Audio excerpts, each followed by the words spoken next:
Hello and welcome to the Brooklyn Rail's Common Ground Publishing in Transit.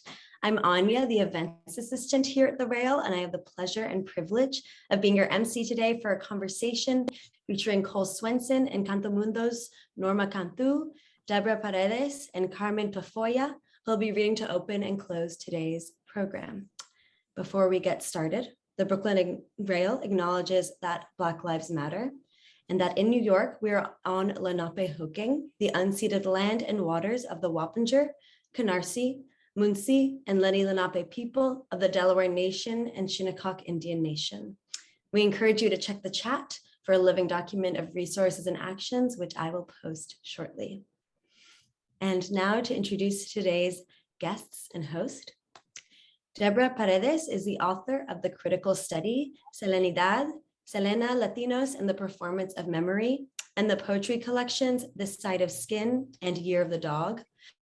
She's winner of the 2020 Writers League of Texas Poetry Book Award, and her book of literary nonfiction, American Diva, is forthcoming from Norton. She teaches creative writing and ethnic studies at Columbia University. Dr. Carmen Tafolla, named the inaugural Poet Laureate of San Antonio in 2012 and State Poet Laureate of Texas in 2015, is a professor emeritus at the University of Texas at San Antonio and the author of more than 30 books. A native of the West Side barrios of San Antonio, Carmen began publishing her poetry during the Chicano movement and has received numerous literary awards for her poetry, short story, and children's books. Penguin will release her novel in verse in 2023.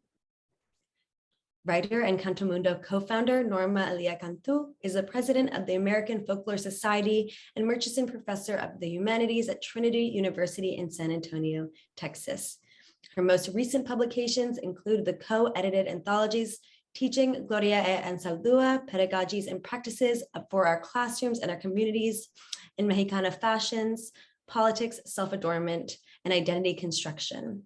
Dr. Cantú serves on the ad hoc board of Macondo Writers Workshop and the board of Esperanza Peace and Justice Center.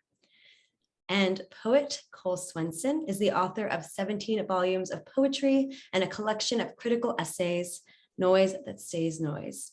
A book of hybrid poem essays, Art and Time, was published by Nightboat in 2021. A former Guggenheim Fellow, she has been a finalist for the National Book Award and has been awarded the Iowa Poetry Prize, the SF State Poetry Center Book Award, and the National Poetry Series. She's also translated over 20 volumes of poetry, prose, and art criticism from French and won the 2004 PEN USA Award in Literary Translation. So please take it away. Thank you very much. And thank you, Brooklyn Rail in general, and Fong Bui and Nick and Anya for that introduction, and Eleanor for the tech and all the work that you do and for hosting this series. Let's start by just getting everyone's voice into the room, hearing where we all are. The one thing that Zoom lets us do is gather even though we may be very dispersed. So let's find out about our geographical locations at the moment. And I'm going to just start with you, Norma, and say, let us know where you are and what you see out your window. Hi, everyone. And yes, thank you to everyone who has worked behind the scenes to make this happen. And thank you for the invitation. I am in Yanaguana. That's the native name for San Antonio, Texas. And I'm in my office at Trinity University. It's beautiful. It's 60 degrees. Great. Deborah. Thank you so much, Cole. Yes, and thank you, everyone. It's great to be here. I am in Morningside Heights, New York City, so home of the Lenape, and I am actually in my bedroom in the makeshift Zoom corner of the apartment. And in the window beside me, I'm very fortunate enough to be able to see the Hudson River. So in the wintertime, the leaves fall, and that just means I get to have a view of the river, which feels very special. Great. And Carmen? I'm also in Yanaguana, San Antonio, which a lot of people, immediately stereotype San Antonio as the Alamo and starting in 1836 and all that. And as Latinos, we have a longer history here, but as mestizo Latinos mixed with indigenous peoples, we have an even longer history here. So this has been the place where my family has gathered by the San Antonio River, then called the Yanaguana River, for more than 300 years, and where indigenous ancestors have gathered for, the estimates are now close to 10,000 years. So it's a beautiful day. The sun is shining after several days of what we panicked for because it was freezing and at night, and that was enough to scare everybody.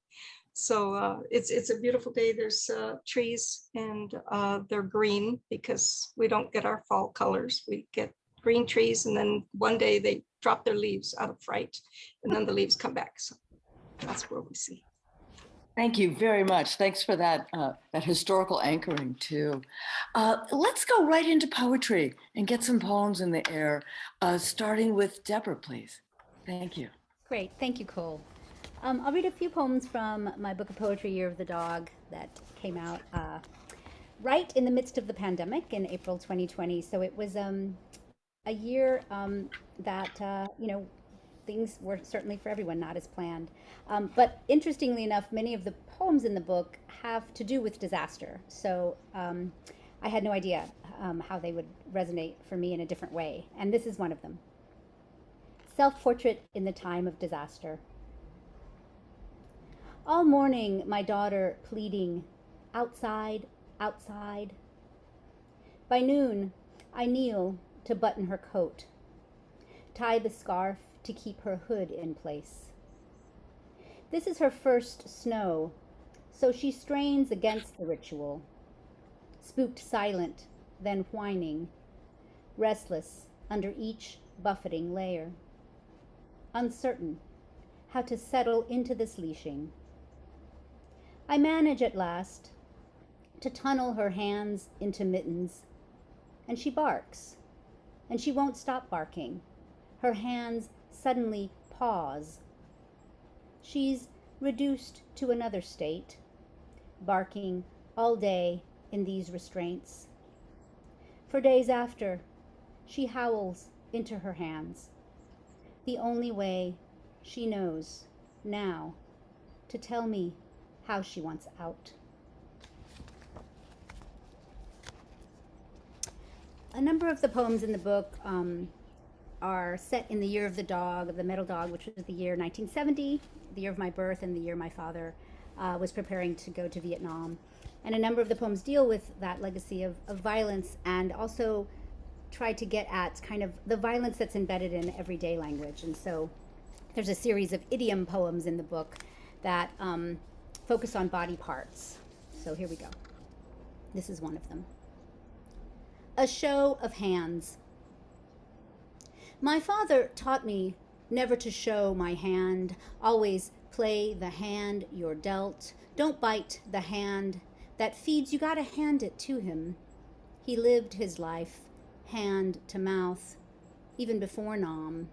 He knew close only counts in horseshoes, and hand grenades go hand to hand combat. Idle hands are the devil's play into the enemy's, hand it over and out of his hands, ringing. A bird in hand is worth two. In the bush, he wasn't so good with his hands, took his life into his own blood on his hands, on the one hand and on the other. And then maybe I'll read one more.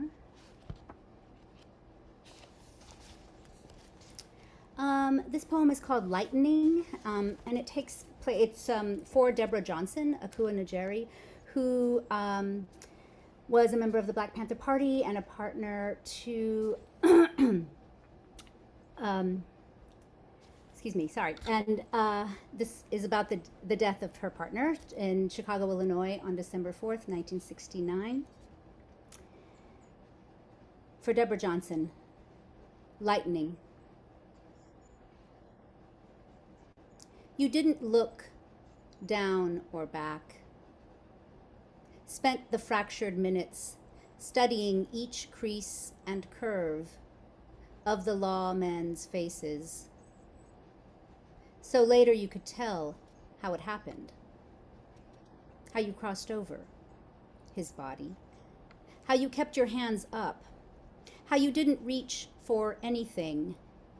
Not your opened robe. Nothing. How they said he's good and dead. How you crossed over the threshold. How you lifted one and then the other, slippered foot across the ice. How you kept yourself from falling. How your bared belly bore the revolver's burrowing snout. How when the baby starts to descend, it's called lightening, though it feels like a weight you cannot bear. Lightening is when you know it won't be long before it's over. Forgot to mention, so Deborah Johnson was 8.5 months pregnant when her partner Fred Hampton was killed by Chicago police and the state. So that was about that. Sorry for the poor introduction. And then I will actually now, I was going to read another, but I think I'd rather actually hand it off to Norma Cantú. Gracias, Deborah. Thank you. I'm going to read a few poems from my collection, Meditación Fronteriza. And like yours, it came out right before the pandemic. So all the readings were canceled and all of that. And in the introduction, Anya mentioned that I am president of the American Folklore Society. Actually, I just stepped down in December. So Marilyn White is not the new president of the American Folklore Society, but as a folklorist, a lot of my work reflects the work that I do in community. I'm going to do several different things and see where that goes. But I'll start with one that has to do with folklore. Fiestas de Diciembre. How can I ignore the season's celebratory air when my neighbor's yard has sprung a plastic life-size nacimiento since mid-November? On every bush and tree, tiny lights flicker like colored fireflies in syncopated rhythm, and here and there, luminarias light the way. At the mall and downtown, shoppers rush and bustle like bees around the hive, jingle bells of carols a la country or Tejano, mixed in with Bing Crosby and Dolly Parton, flood the airwaves. Even the Mexico City station plays I'm Dreaming of a White Christmas. It begins with the first novena a la Virgen, the procession, the all-night vigil, matachines dancing, and the mariachi singing Las Mañanitas Guadalupanas. At dawn on her day in Mexico City, in DC, in Tokyo, danzantes gather to honor the goddess of Tepeyac, she of the starry manto, with the moon at her feet. On my altar, a candle defies the darkness and wins. Then las posadas con sus rituals of begging, en nombre del cielo, and yes, partying, a holy night reenacted in the barrio streets from Cantarranas to El Chacón. The procession proceeds por calles polvorientas in the quiet of evening and el crepúsculo between day and night. In Mexico City, crowds attend pre-posadas and pastorelas from Marxist 19th century texts full of capitalist devils and Vatican hermits, while Bato and Gila, eternal Acadian shepherds, instruct with simple theology. At the corner in El Barrio Las Cruces, on brisk evenings, los pachucos light a small fire, tell lies and brag of Christmases past. El relaje, alive and well, hearts beating under tattooed skin, survivors of life's wars, and Korea and Vietnam. When Noche Buena finally comes, grateful families gather, enjoy the season's pozole, tamales con café o champurrado, even on warm December nights, cinnamony sweet buñuelos and hojarascas, o pan de polvo, bizcochitos.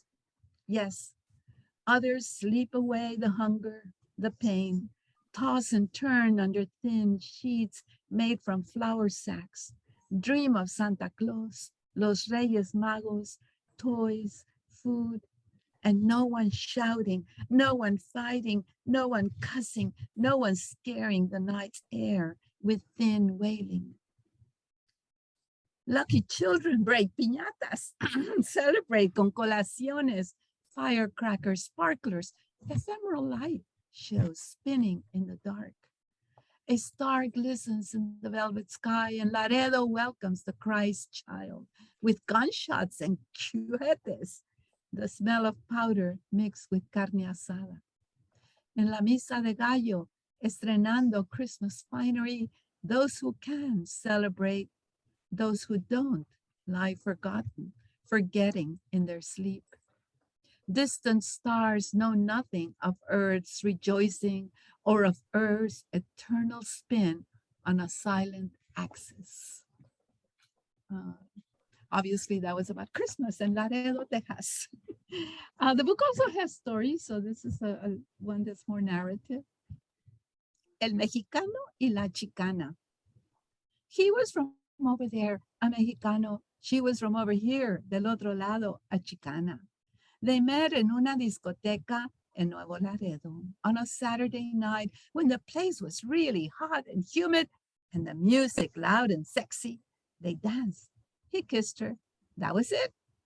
They never dreamed that 10 years later, they would end up at the very same office, working side by side in una agencia aduanal.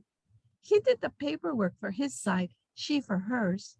They remembered the dance, the kiss. And so it happened that they left their spouses and they lived for a while. And a few years later, they married. They had 2 girls, 2 boys, and they lived happily ever after. At least, so the story goes, but no one can give me their names. And finally, my mother's hands. I don't know, Deborah, when you were, I was going to read this one, but when you were talking and reading yours about hands, I thought, I'll put it in. My mother's hands, those hands, her hands, I know them well. My mother's hands, hands that wiped many a baby's bottom, hands that crocheted booties and hats and blouses and scarves, tablecloths and afghans. Those hands that rolled out thousands of flour tortillas, empanadas, pie crust, tortillas de azúcar. Hands that lovingly caressed my father's face, that wiped a child's feverish forehead, that playfully patted a passing child's behind, maybe even raised a chancla to threaten a child acting all chiflado. Hands that massaged a colicky baby with olive oil. Hands that smacked a mosquito about to bite her baby and equally adept shooed away a fly from landing on her face. Hands expulgando a grandchild en las tardes de verano, piojito, or expulgando a beloved pet looking for pulgas o garrapatas. These are my mother's hands. In youth, deftly applying lipstick. Now, gently but obsessively, nervously twitching, wrinkled and worn out, yet warm and loving. She holds out her hands. Mira que vieja estoy, she exclaims, surprised by the wrinkled skin, the liver spots, the twitch. At every goodbye, she expertly forms the cross with her thumb and index finger, touches my forehead and blesses me. Que Diosito te bendiga. Thank you. Thank you both for starting us out with some poetry and getting us launched. I'd like to hear a bit about the history and how the organization came about. I have heard one anecdote about sitting around the table at Norma's house, and I know you have some slides and some visuals as well. So maybe Carmen, you can start us out and we'll go from there. Yeah, before we start with the slides, I would like to provide a little context. And that's going to take us all the way back to when Norma and I first were involved in our communities, both literarily and with social justice movements. And I've got to emphasize that at that time, it was very hard for Latinx writers to be published by major publishers. They tended to avoid things that had Spanish names in them, Spanish phrases, even Spanish surnamed authors. And it was very difficult to get that kind of acceptance. So most of the books that were being published in those early days were things that we had to publish ourselves in garages and kitchen tables. And they were books, you know, like Angela de Hoyos put out in her garage, and Lalo Delgado up in Colorado, Reyes Cárdenas out of Cecilio Garcia Camarillo's kitchen. We were used to kind of creating spaces for ourselves. But fast forward all the way to 2009, and here we are. We all knew each other, Norma and I, since the, I guess, late 70s or early 80s. And Deborah, Celeste, and Pablo, I guess I met them in the 80s, in the 90s, early 90s. We were friends. And I received a phone call from, I think, Norma. Wasn't it you, Norma, that called me and said, Carmen, we need to get together. We need to talk about creating some space. And I said, what's going on? And she said, well, Pablo mentioned something to me, and he's talking with Celeste, and Celeste is talking with Deborah, and we want to meet. We want to meet together. We need to create this space. Well, we knew that there was no such creative space organization for specifically aimed at Latinx poets. It was a gap. It was a vacuum. We had a community, and we had many different conferences and gatherings, national gatherings, and some international gatherings, but we didn't have a support organization that would have a retreat or that would allow a network of individuals supporting and advising and encouraging each other, mentoring each other. So this meeting you see in this picture, first picture here, is right to the, I think, to the left of where your table was, Norma. Right. Yeah, because we had already had the meeting. We said, wait a minute, this is historic. We better take a picture of this. We didn't take a picture of the actual kitchen table where we were scratching out our notes, but we pulled together around the sofa and took this shot. So this was 2009. And we had high hopes. We had very big dreams. We didn't have any budget. We didn't have any institutional backing. We were starting with an idea. And that didn't scare us down because we came from that tradition of collaborative and self-propelled ventures that would create what didn't already exist. We go to the next slide. And I think, Carmen, just to jump in briefly, I think that it was so important for those of us, Celeste and Pablo and I, who I guess you could say are Generation X, to feel that sense of faith and commitment that you and Norma modeled, right? I think it was so key in our beginning to have an intergenerational, leadership, right? So that could give us a kind of historical groundedness, that could also give us a sense of, what possibilities might be before us. And so to have that intergenerational leadership was so important for us, and also to have had Cave Canem and Kundiman as models for other communities, because I remember when Celeste and Pablo first began speaking, they were like, where's the Latino Cave Canem, right? To even be able to have that question, right, shows our indebtedness to Cave Canem and of course to Kundiman as well. And I think that's reflected, as you'll see in this photo, of our first convening, which both of you can talk to, can jump in more about the details. But I did want to note that our first keynote speaker, in honor of that, in honor of Cave Canem being such an influence for us and a model, we invited Toy Derricotte to be one of our first keynote speakers, along with, as you see here, Martina Espada and Demetria Martinez as our faculty for that first CantoMundo, and you'll notice it was a year later. So we were able to, with that sort of commitment of vision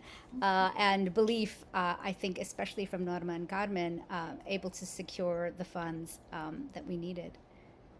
And I think one of the values two of the values that kept popping up to us early were, first of all, community. This is about the community. This is not about an elite group bettering themselves. We were all about, what are you doing for our entire community? So even part of the application process that poets went through to be selected as fellows to come to the retreat had a question. You may remember the exact words, Deborah, but it had to do with the individuals. What do you feel is the poet's responsibility to the community?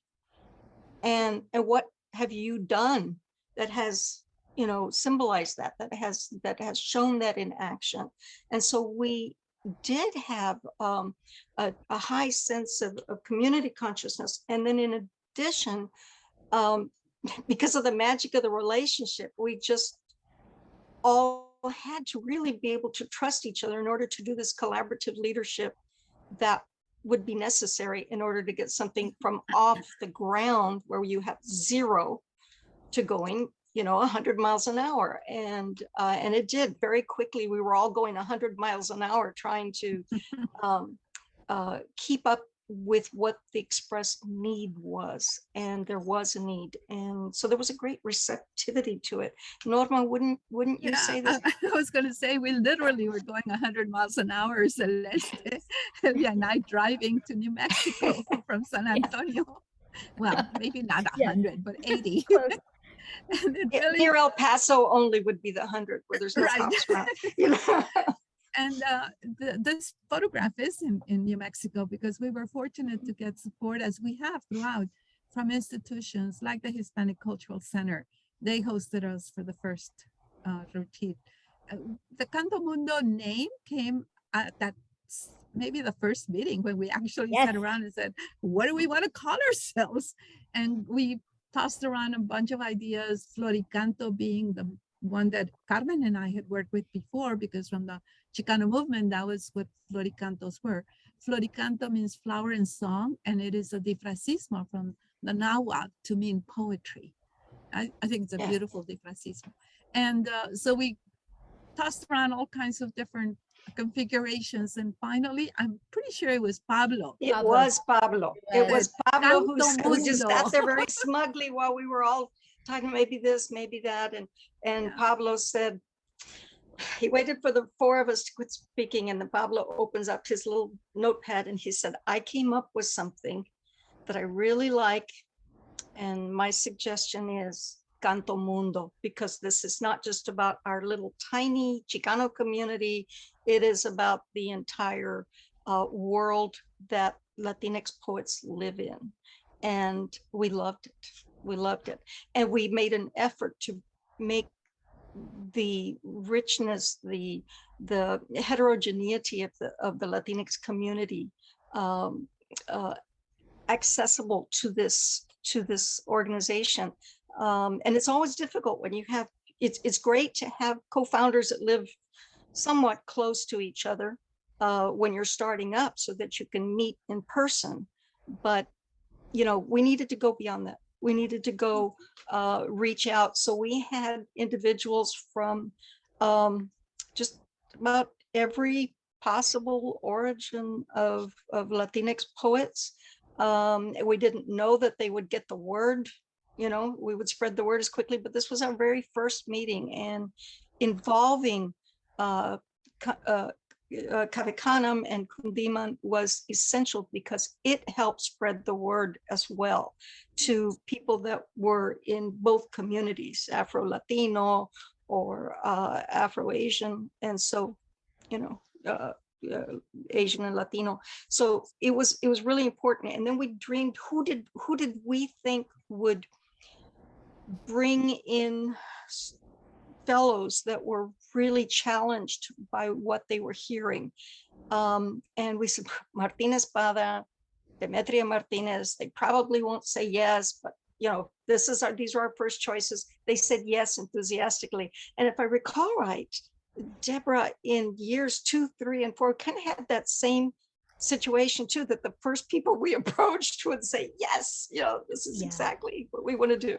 I think the thing that's been so moving for me consistently has been the faculty themselves have been so transformed by their participation in the retreats, I think in part because they, like us, right, didn't have this, right, when they were younger. And I remember Sandra Maria Esteves, who's, obviously very well established, very important figure especially within Latinx and Puerto Rican, Neo-Rican poetry, asked us if she could become a fellow, right, which we were like, oh my gosh, you're so much more than that already for us. But it was that kind of question that I think so many of our faculty and keynote speakers spoke of. And I know that this is true, I'm sure, for Kave Khanum and Kundiman, that it really became a community of poets, across sometimes those kinds of divides that can happen at other retreat spaces. And this was really something where folks were growing together and forging communities together across those sometimes very hierarchical lines. And supporting each other in various ways. I don't know, the other slides may show some of those events and things that we were doing. The readings are always open to the community. So of course, here in San Antonio, there's Benjamin. The readings just attracted all kinds of folks. That one, I think, was in Austin. Right. And after the first year, then the subsequent, I think, 4 or 5 years, I think, were in Austin. Mm-hmm.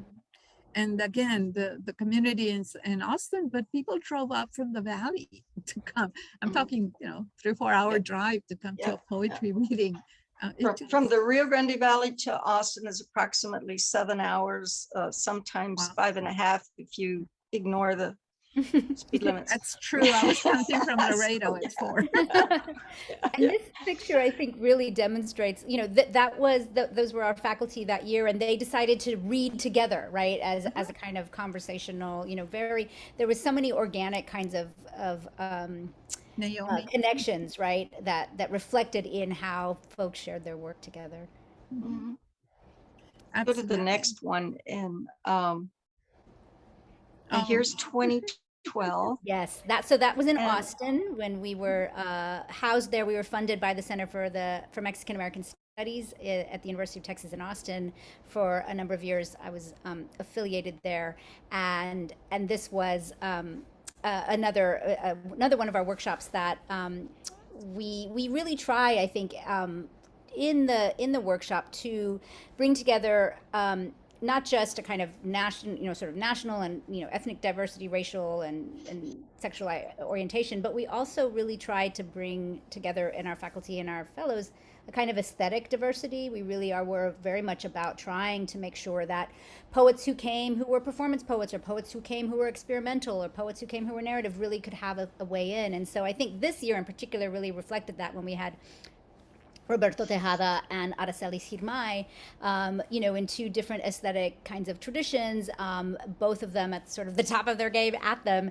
And those workshops, I think, were really, really amazing. And then, of course, Ethelbert Miller that year was our keynote speaker. We tried in our workshop, I think, which is perhaps different from what Kundiman and Kave Khanum have done. In many ways, they were models. But in other ways, we departed by having our keynote speaker actually be someone from outside the Latinx community who was serving as a model for like literary citizenship, or serving as a model for doing interesting and important work for their own communities, So we, as a result, have had a number of different keynote speakers from beyond our community that have really served to offer us, I think, really important lessons.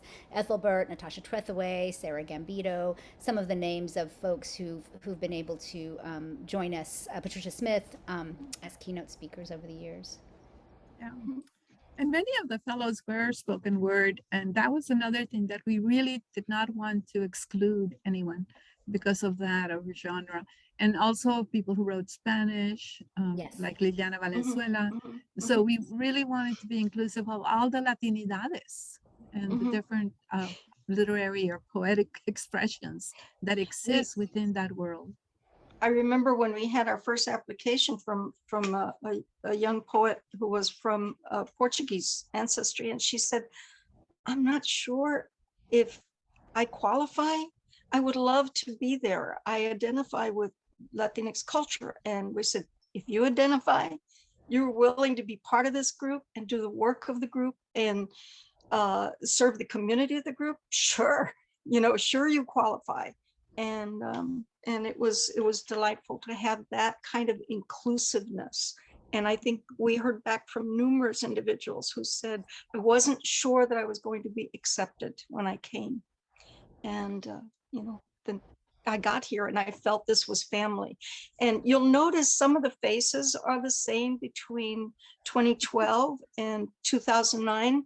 I have to thank the brilliant organizational minds of Deborah and Celeste, because they suggested right from the beginning that we have 3-year fellowship residencies. So a person would qualify to come for 3 years. They might not be 3 years in a row. You might not be able to next year because you're in the middle of a special gig in Europe, or you're, having to have an operation or something, so it could be spread out, but you could be involved for 3 years as a fellow. So that allowed older fellows, older meaning people who've been there a couple of years, to help bring in the newer fellows and make them feel welcome and have a sense of family going. And it also allowed them to gain some experience so they could be involved in leadership roles and organizing roles as well. Exactly. And just to note, even if I look back at this picture, it is kind of amazing to see how much this was in moments right before a number of the people in this photo became very sort of well established or right. accoladed authors, right? We have Javier Zamora, Anthony Cody, who was a finalist for the National Book Award at NBCC last year, Carmen Jimenez Smith, Angel Garcia. There's so many folks I see here going, oh my goodness, this was, in the before time. That's right. But at the same time, that wasn't neither was that the goal, though. I think that that's also something that was so important for me to be a part of, that I'm proud of, that the goal of CantoMundo wasn't ever just, oh, we're going to professionalize you, and that this one thing equals success, right? For us, it wasn't that, being a finalist for the NBCC was the end goal, because I think for us, everybody had a different path. We really wanted a capacious understanding for what a kind of successful life in poetry would mean, forged largely through community, right? And so much of that was about forming a community for one another, and it was about kind of really understanding and changing the evaluation system, right? Which is why you create a space like this as an alternative to others anyway. And that, I think, has also still remains part of our ethos. And I think we've learned a lot, like even, as Carmen was noting at the beginning, the sort of tradition of self-publishing, which has been so key for Latinx communities. I remember early on in one of our earliest iterations on our application, we had a question about list your your favorite top whatever publications. And somehow we had on there as kind of traditional language, no self-publication. And one of our fellows came to us and said, wait a minute, why are you adopting this language when in fact, why not have self-publication be something that's valued or legitimate for our community, given its history? And so things like that, I feel like have been important for us to learn from as the founders, as we move performance. Yes. Performance artists as well, saying, I don't want to submit works on paper. I want to submit a DVD of my performance. Yeah. And I'll limit it to a certain number of minutes, just like we limit it to a certain number of pages. And we wanted always to keep that sense of that dynamic sense of growing and becoming and including. And I think that's very, very vital to making everyone feel equal and welcome and involved in an organization that is meant to support a sense of community. Mm-hmm. Let's go to the next photograph here. Moving 1 year forward, you're going to see some new faces because you're going to see some repetitions of people who came in later, and then you see some of those that came the first year and came the second year and came the third year and would have come the fourth year. Could have. And again, So a lot of familiar faces for back some. to organize or to volunteer or whatever. But you'll see some new faces coming in. We're spreading more to the publicity. The word of mouth is getting out about CantoMundo to different corners and regions that had not been involved before. And you know, it was just so satisfying to see this whole community evolving, developing, and then going out, just like kids that grow up and go out and lead their lives and coming back to CantoMundo.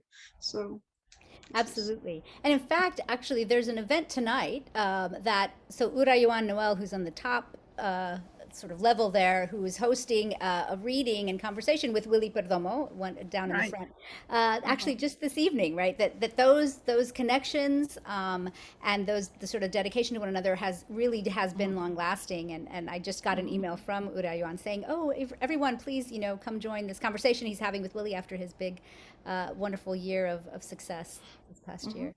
I think we can move forward to the next one. Oh, God. One of our, we tended to have the lectures first thing in the day, or sometimes late afternoon, so that people could, put on their analytical hat or take notes or let their brains process. And then we'd have two generative workshops with the main faculty, and people would alternate one day with one faculty member and the next day with the other.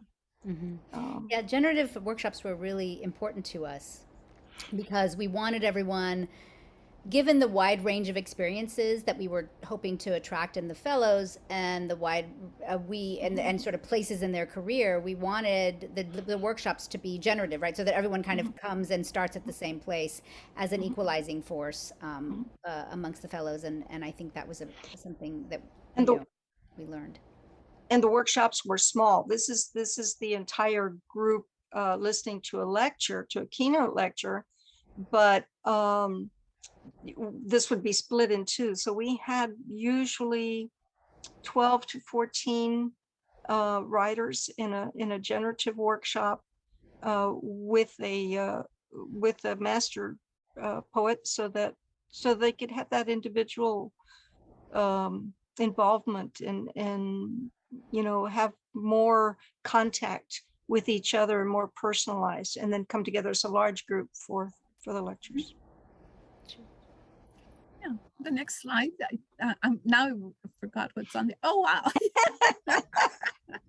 An outtake. Oh, and there's Lorna D. It's one of our crazy ones. I love it. Norma, would you tell us what's going on here and what the occasion was? I think it's self-evident. We're clowning around at one of the group photos. And again, I think this one was in Austin. Lorna D. Cervantes, Chicana poet from back in the Movimiento, was one of our teachers, and she's just fabulous. And I really seeing faces come back on, like Juan Morales or Isabel Acevedo, Elizabeth Acevedo, and Elizabeth. Yeah, it just. And Sherwin Bitsui was one of our keynote speakers. The keynote speaker, yes, he's right there in the front. Several of these poets now have become poets laureate, like Lori Guerrero. So it just very rewarding to see it and to revisit the past. But I'm really excited about the present and the future too. Yes, me too. And I think that's what this symbolizes for me. Yes. Octavio Quintanilla, who went on to become City Poet Laureate of San Antonio. The only other thing I keep noting is my hair. It's changing. I think all of it does. Well, I think it's like an institution, things must change to grow. That's right. Yes. Thinking about the present and about the future, where do you see this going? And your point, Deborah, that institutions change and they must change. How do you see this changing in the future? And I'll just open that up to any of you who want to respond. Sure, sure. I think that we began as a collective, collectively governed, right, with the five of us, and then eventually, I think importantly, Norma and Carmen, committed, to a certain number of years early on, and then they rolled off, and then Pablo rolled off, and Celeste and I committed 10 years, right, initially. And it was very important for us to kind of maintain a collective leadership, and it was very important for us to also not fall into a kind of founder syndrome situation where the founder holds on too long. And so, we rolled off, and there was other leadership for a few years. And now, the founders have come on board to sort of help figure out what is the next direction for CantoMundo. In our early conversations with Kavikanam and Kundiman, we had really important conversations about like financial models, right? And they said, perhaps wait before you do a 501c3. So we chose other kinds of fiduciary models.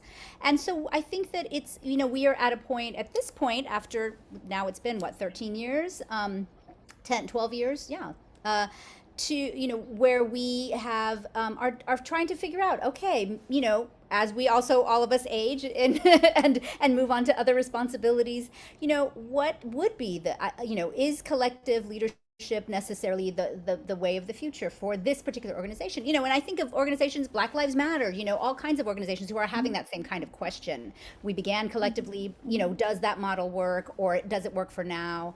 And I think that is, so my answer to, at least my version of the answer to your question is, we are figuring that out.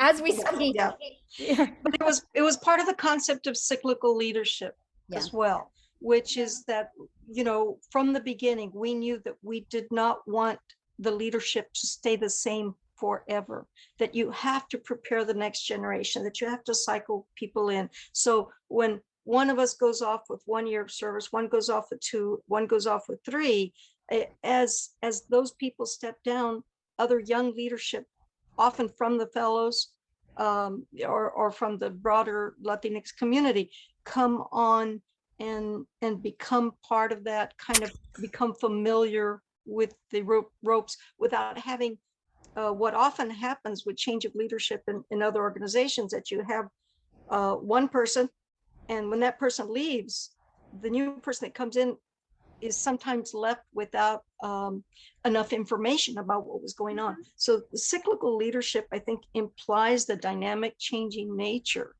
of life. And none of us are permanent anywhere, whether we want to be or not.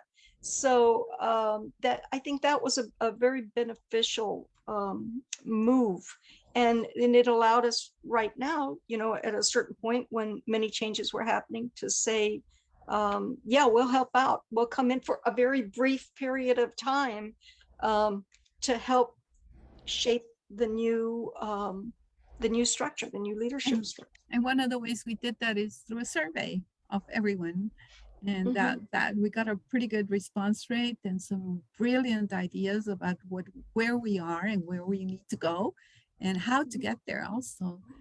Very supportive on various levels, and especially I think fellows that are saying, this has been so wonderful for me, I want to do it, pay it forward and make it happen for others.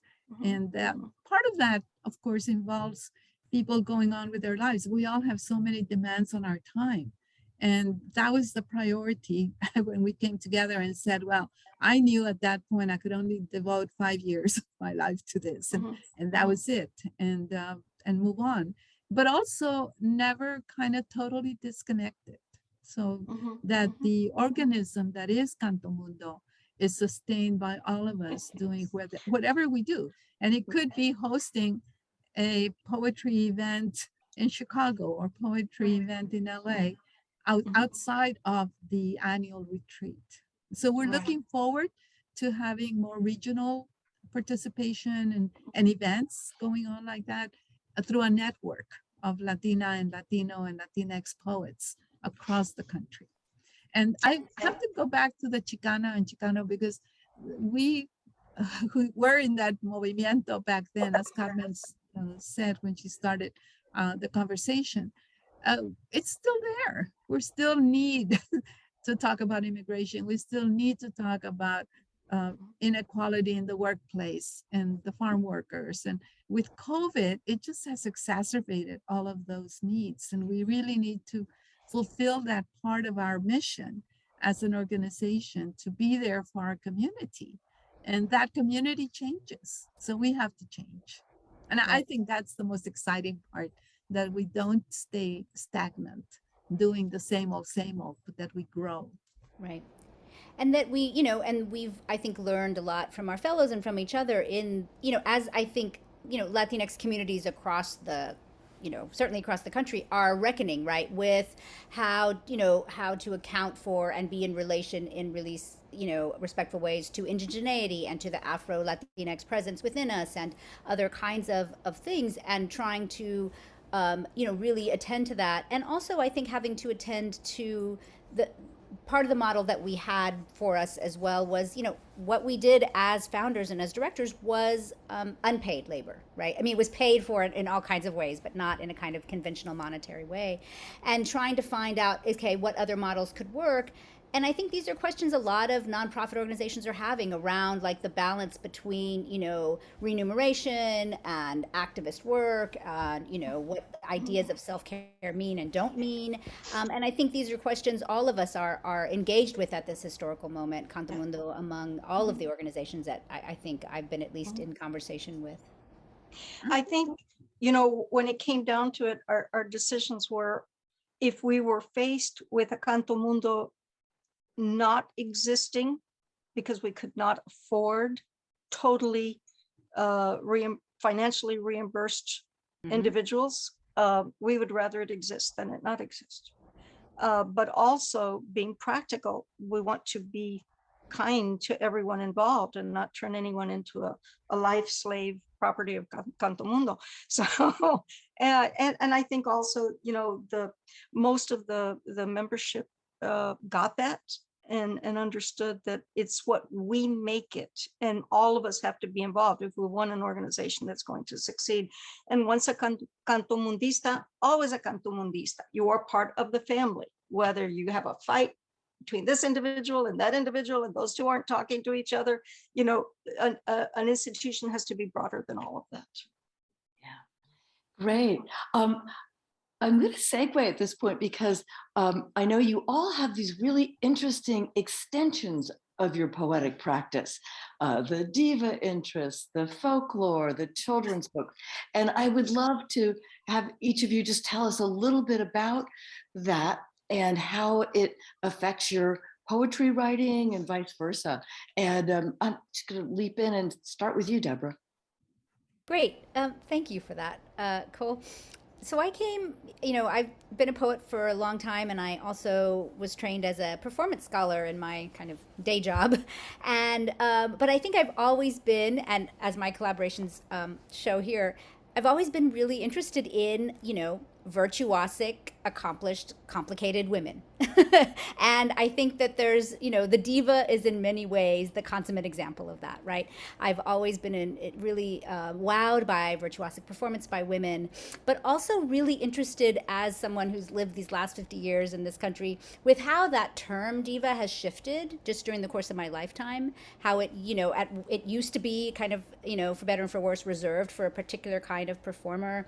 And that, you know, especially during the 1990s, it transformed into kind of this derisive label for a demanding, you know, haughty, you know, woman in public.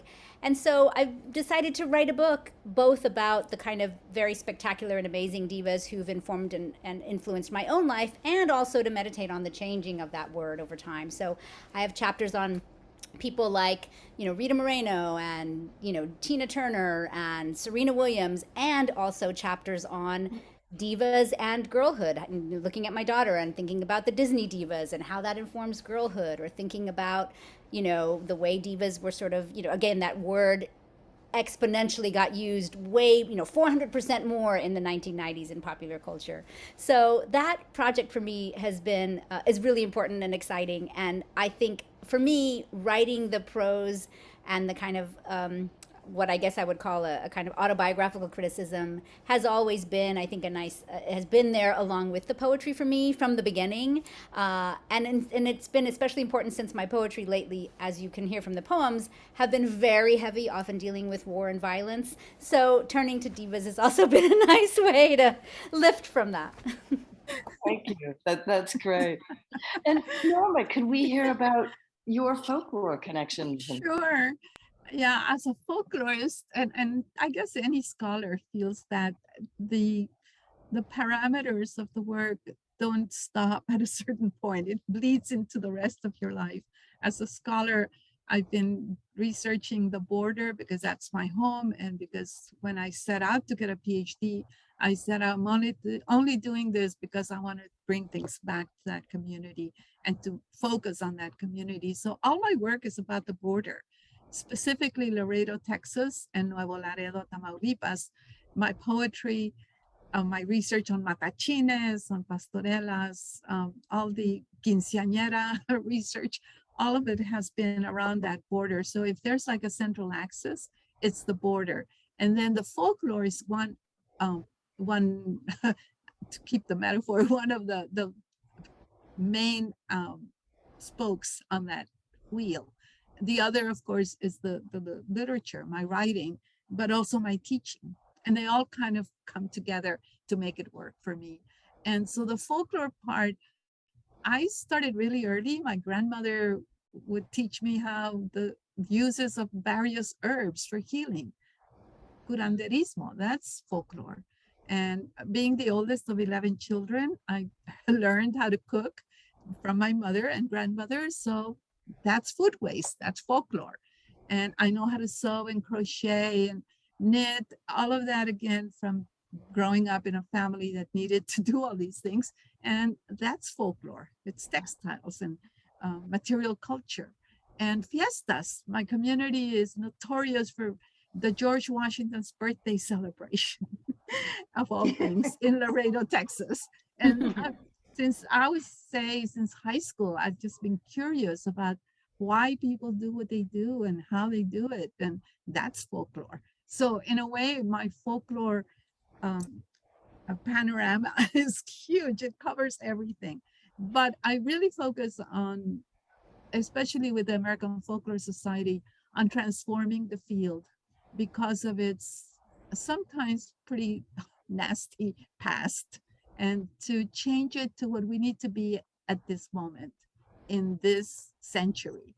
And that has been a monumental task. I have not done it alone. I can't even say I've done it.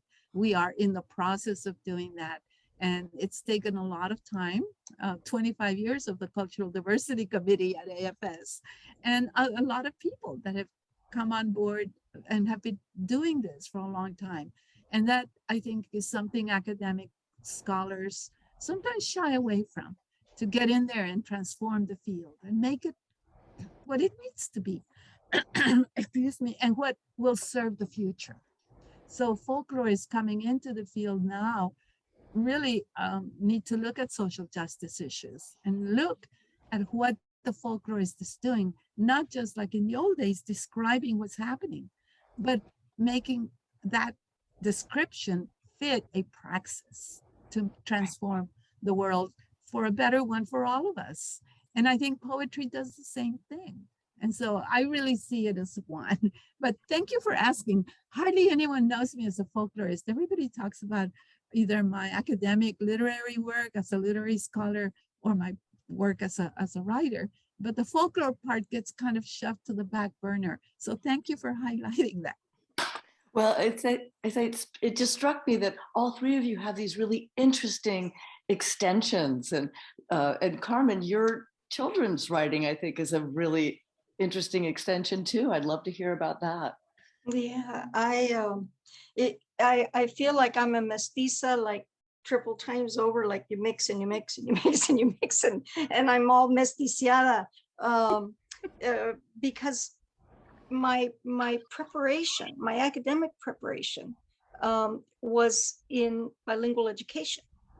There was such a desperate need. At the time I grew up, Norma grew up, we had state laws in numerous states, including ours, that that forbade the speaking of our mother tongue on school grounds. So kids would get punished, would get physically punished, would get beat, would get humiliated in front of the classroom, would have their money taken away for lunch. If they had a nickel to buy a drink to go with their little lunch sack that they brought from home, that nickel would be taken because it was 1 penny for every word in Spanish, judged by somebody who didn't speak Spanish. So they hear them say, "Correle Juanito," and they say, "That sounds like 10 words to me."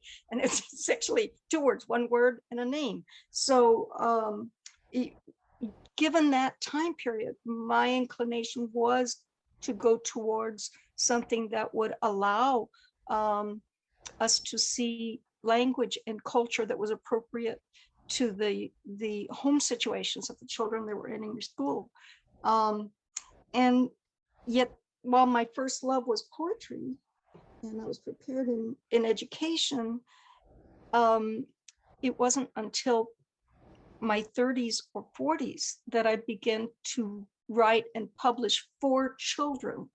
While I had been advocating it all along, and I'd been writing other things, the emphasis on children came relatively late.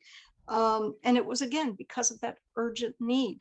And I don't see them as that like different languages exactly, maybe more like different dialects, because there's a real connection in the mandates of poetry and the mandates of children's literature. They both call for compactness of words. They call for a certain musicality and for the power of story. And in fact, while for certain generations, the emphasis in, for instance, US poetry was very much on visual things, worldwide, the emphasis of poetry has always been auditory.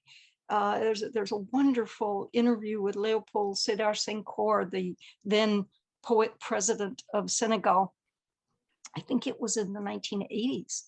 That he was interviewed at length about his perspectives on poetry, and he said poetry is human voice and song and story, and I think those are the same basic elements of children's literature. So it was kind of natural, and at the time that I started in children's writing,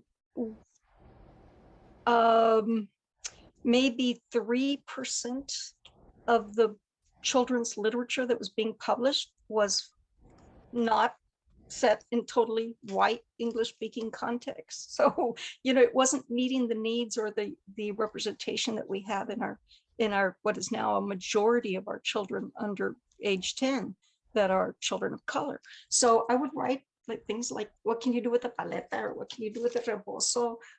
Just including Spanish words in there already made the children very, very excited to see themselves reflected, to see their barrios and their values. And I thought that was another way for us to impact readership very early on, to turn children on to literature very early on, when right now they were thinking, books have nothing to do with me. They're about somebody else, some other culture. They don't look like my family. They don't act like me. And the other thing that I think connects between the fields of poetry and children's lit very strongly is that mandate for truth.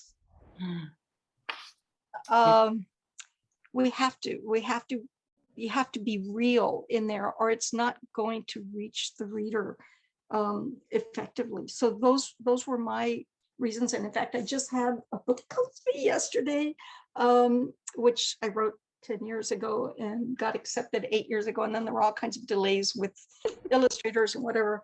But they're messages that need to reach our children, need to reach the parents that are reading those stories to the children as well, that affirm culture and give you the sense that your uniqueness is not only okay, it's great. Your uniqueness is to be celebrated. We don't get enough of that message, I think, in the world still.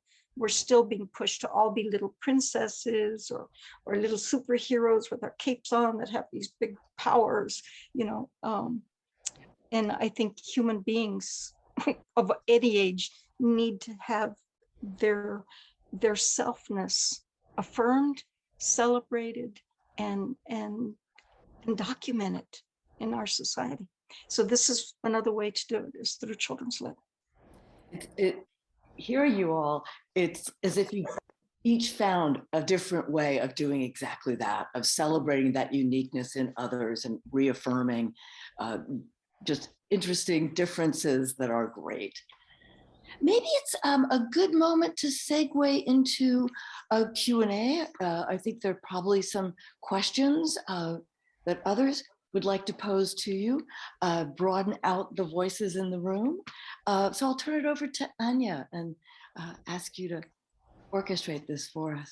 Thank you so much, Cole. Yeah, we have a few questions. Our first will be coming from Eleanor.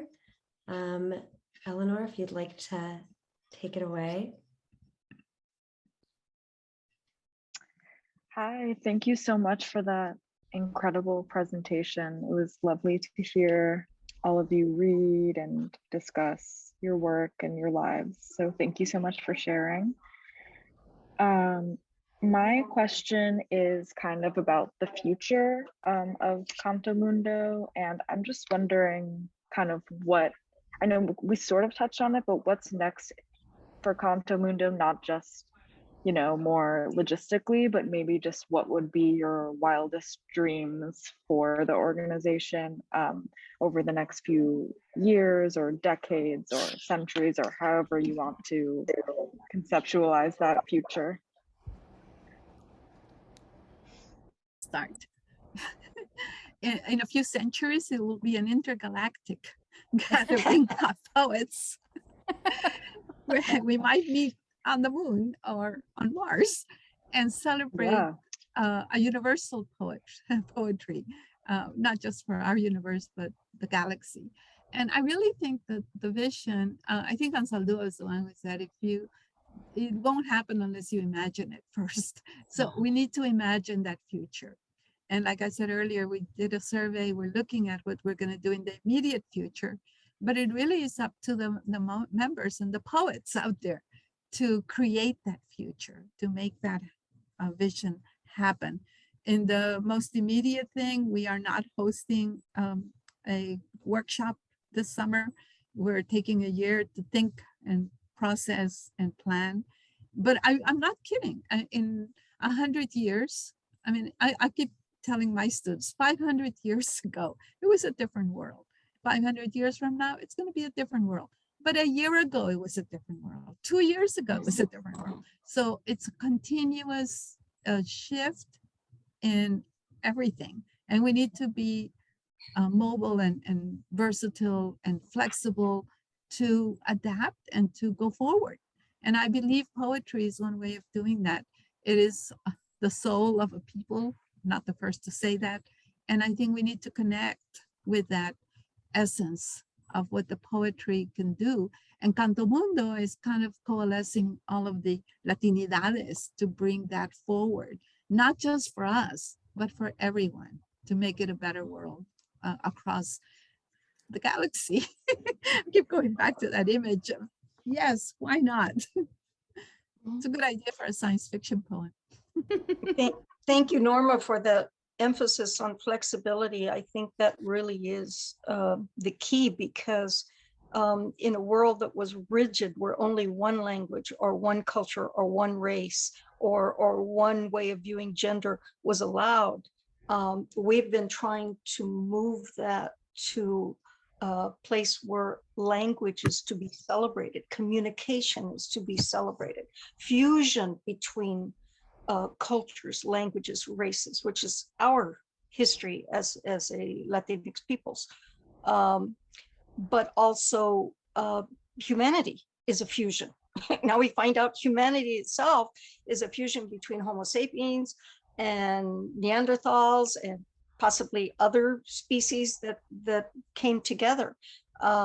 So fusion is the name of the game. It's evolution, it's fusion, it's moving forward, it's being dynamic, it's learning how to listen to the community at large, and then bringing the community into that process of becoming leadership.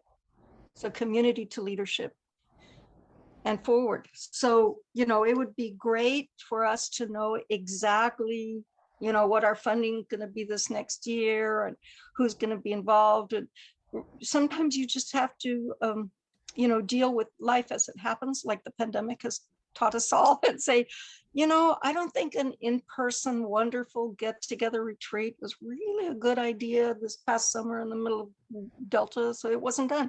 You know, most of us have had to learn to find virtual ways to accomplish that. And right now, we are planning for regional events. We are planning to have opportunities for poets to have audience. I think that's critical, because they too, it's not just leadership and the poets of CantoMundo, it's the poets of CantoMundo and the communities that surround them. So regional really becomes universal, as long as all the regions are involved, and then they meet at different levels. That's a great way to phrase it. The regional is the universal. Do you want to add anything to that future, Deborah?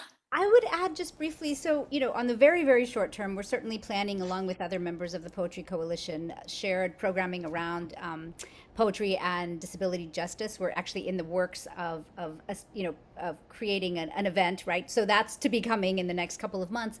But, you know, it's like I'm torn when thinking about the galactic future, right? Because on the one hand, as much as I'd love to see CantoMundo kind of be able to grow and develop, there's also part of me that hopes for the day when it's not necessary, right? That in fact, the future for me is a place where you don't need to have a CantoMundo as a space that's an alternative to other spaces where those needs aren't being met, right? So for me, it's like, I want the planned obsolescence of a group, you know, and I was really inspired by that recent documentary about the Young Lords takeover that was on the New York Times, right? Where they themselves talked about, like, you know, the institution sometimes serves its purpose for whatever it needs to bring about. And that doesn't mean revolution doesn't happen, or that it doesn't mean even that if you fail at certain aspects, that means in the long term, that is failure, right? I think that being really clear about the function of an institution at a given time is also really important. And this has been very vital, I think, for all of us involved in various ways. And wow, imagine the world where it didn't have to be. For me, that's what I'd love. Yeah, thank you. Thank you so much. Yeah, that was a wonderful question and such thoughtful answers. So thank you for sharing. Our next question will be coming from Nick. Hi. Well, firstly, I want to thank you all so much for joining us today and for sharing what you do. And I am just very grateful to you all and the service that you do. Everything that you shared, it reminded me of, you know, how important community is and how important how communities inspire each other. And you were talking about Kavekanam and Kundiman, and the way that these organizations can inspire us. I'm kind of turning that into a question of advice for those people sort of sitting at their kitchen table right now, thinking of an organization they'd like to start. What advice would you like to pass on to people? I'll start again. Just do it. Imagine it. Know that it's going to be a hard road. If it's worth doing, it's probably going to be worth doing the work. It's vale la pena. And again, an Ansaldúa quote, it's to do work that matters. Vale la pena. It is worth the pain. And so if you feel passionate enough about creating a space for whatever community doesn't have it, just do it. And I think the proof is in the pudding. If people come and support it, then it was needed and it'll go on. For me, I try things 3 times. If the first time it doesn't work, I go, well, maybe I wasn't thinking it through. I wasn't doing it right, whatever. I try it a second time. If it doesn't work, then I thought, okay. The 3rd time is it. And then I step away and I say, maybe it's somebody else's charge. I'm not going to do this. I can give you lots of examples of that, but I can also give you examples of things that worked on the first try. So it's really, when it's meant to be, it will be. And people will join you in doing that. So go for it.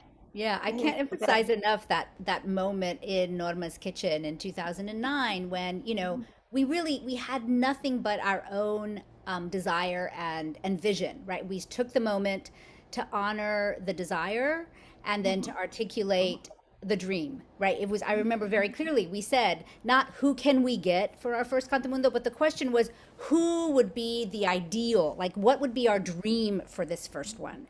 And then, you know, I happened to be in a meeting at the Center for Mexican American Studies, and somebody said, we have some funding we need, that we're going to lose, that's going to carry over from the previous fiscal year. How can we use this?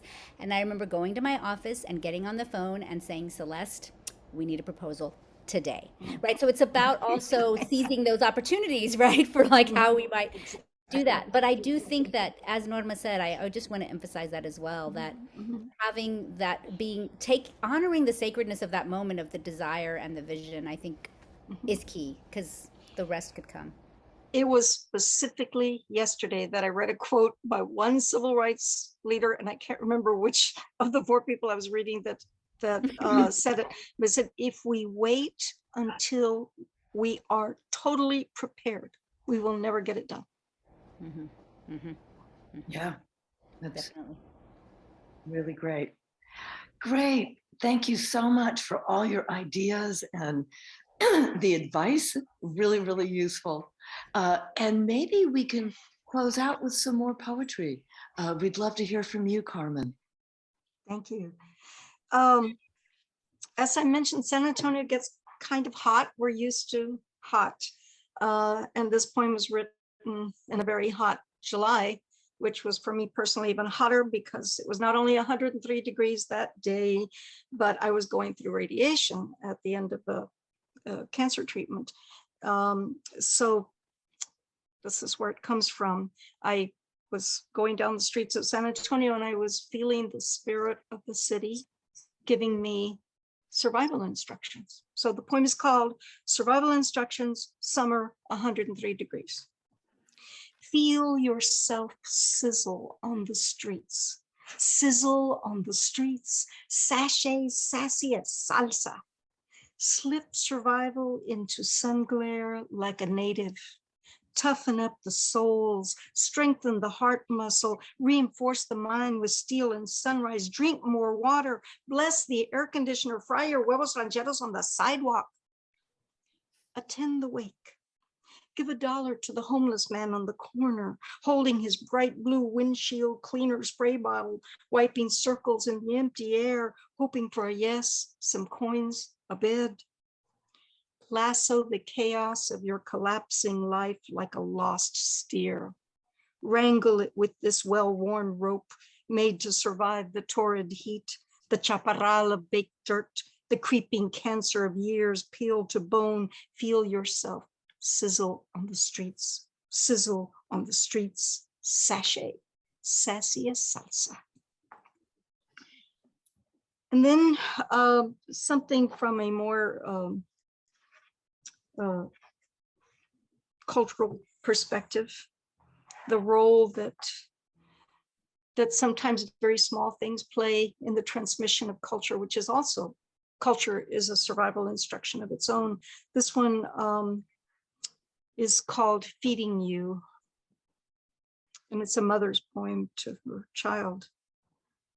I have slipped chile under your skin, secretly wrapped in each enchilada, hot and soothing, carefully cut into bitefuls for you as a toddler, increasing in power and intensity as you grew until it could burn forever. Silently spiced into the rice, soaked into the bean caldo, smoothed into the avocado. I have slipped chile under your skin, drop by fiery drop, until it ignited the sun altar fire in your blood. I have squeezed cilantro into the breast milk, made sure you were nurtured with the taste of green life and corn stalks, with the wildness of thick leaves, of untamed monte, of unscheduled growth.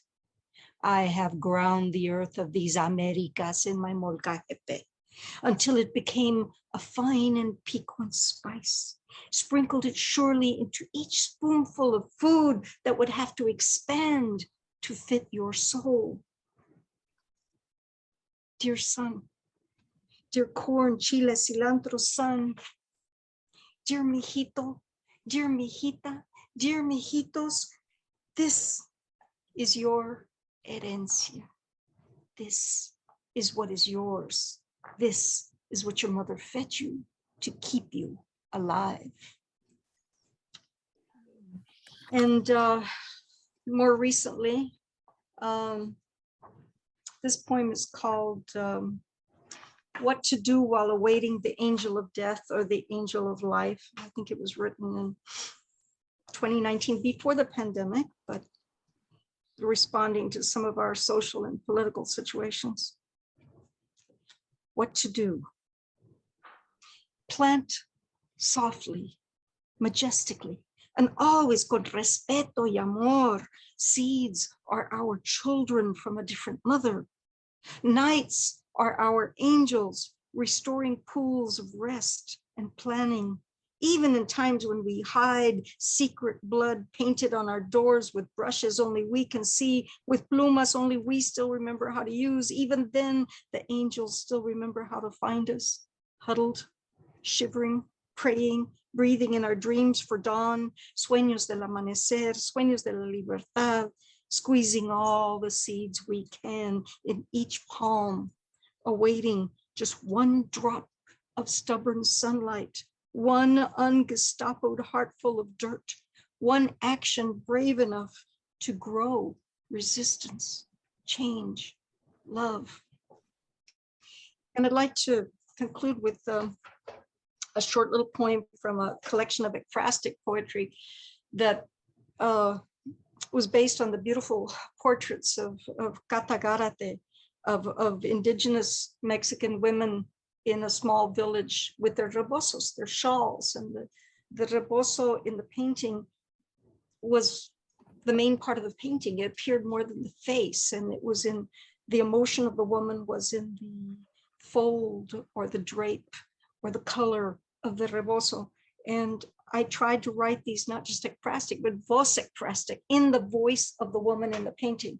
And they were all different women, and none of them had any formal education. So I felt like my poems had to be in words that they would use. And I've often said that poetry isn't just written by people with $20 words. It's sometimes written by people standing at the bus stop, waiting for the bus, trying to put their life into a metaphor and say, my life is like a chancla. It's old and worn out, but at the end of the day, there's nothing more comfortable. So I wanted that kind of everyday language. And so I wrote the poem in Spanish and then struggled to get it into English because she didn't speak English.